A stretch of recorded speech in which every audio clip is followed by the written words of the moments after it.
Hello, guys.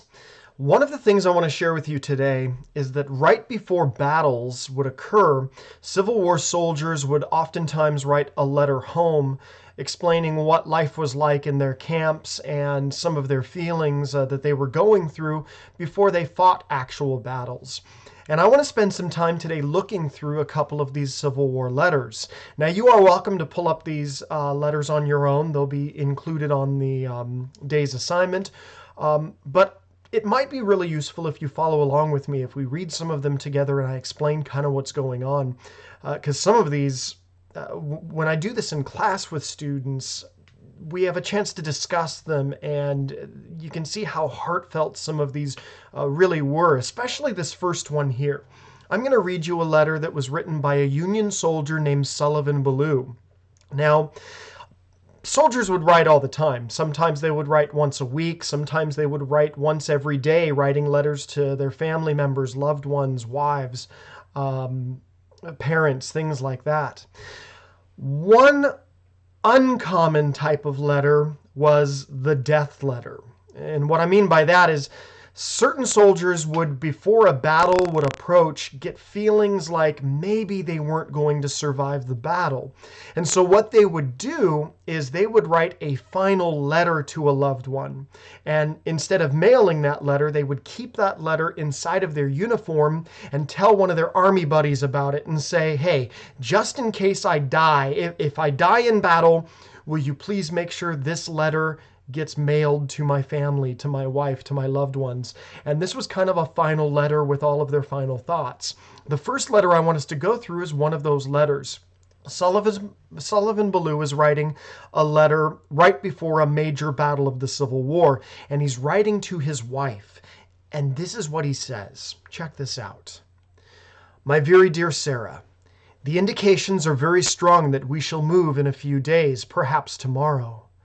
Lest I should not be able to write again, I feel impelled to write a few lines that may fall under your eye when I shall be no more. I have no misgivings about or lack of confidence in the cause in which I am engaged, and my courage does not halt or falter. I know how strongly American civilization now leans on the triumph of the government, and how great a debt we owe to those who went before us through the blood and sufferings of the Revolution. And I am willing, perfectly willing, to lay down all my joys in this life, and to help maintain this government, and to pay that debt. Sarah, my love for you is deathless. It seems to bind me with mighty cables that nothing but omnipotence could break. And yet my love of country comes over me like a strong wind, and bears me unresistably on with all these chains to the battlefield.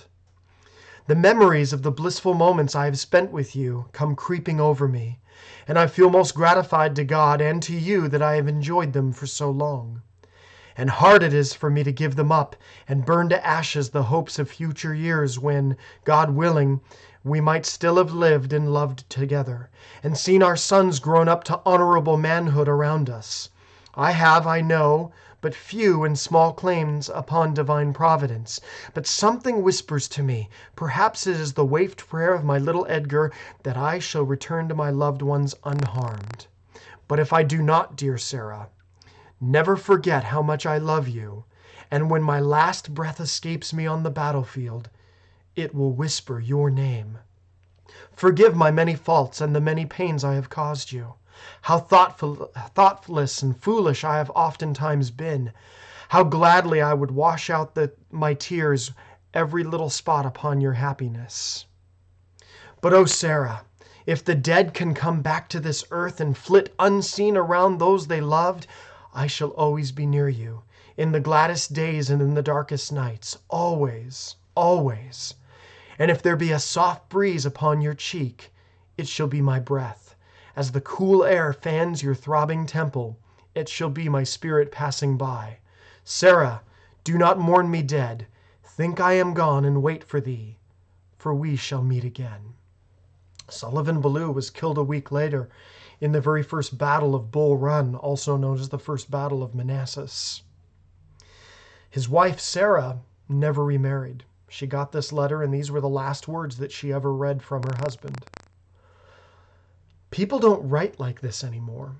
You know, early on, he explains in the letter that his love is so strong that he believes that only God himself, omnipotence, could break it. And yet he feels that even though he loves his wife so much, he feels compelled that he's got to fight in this war because he believes that the freedoms that came from the revolution are worth fighting for. And then he says later on that, you know, I wish we had more years together in the future. I wish we could see our sons grow up to honorable manhood. But if the dead can come back to earth, if you ever feel the soft breeze brush against your cheek, know that that's my spirit and I will always be with you. Oh, people just don't write like this anymore. And this is, like I said, the last words that she was able to read by her husband, the Sullivan Ballou letter. Of course, there were other letters. Most letters aren't quite this deep. The day-to-day ones tend to just tell you what life was like in a typical camp, you know, like what the daily routine is. Take this one, for example. This is a letter written by a guy named Dirk Keppel. He's also a Northern soldier, a Union soldier, and he's writing home to his father. And this is typically the sort of thing they would write. April 9th, 1862, very esteemed father. I again take up the pen to write you a few lines and to let you know, through the Lord's blessing, I am still in good health, and to let you know that I received your letter of March 22nd in good health. Only I was a little bit wet, because this morning I had to stand guard and it rained a bit, but that means nothing. Dirk, he fortunately can take it because I am not made of salt. The corn will now begin to grow fast with such a pleasant rain.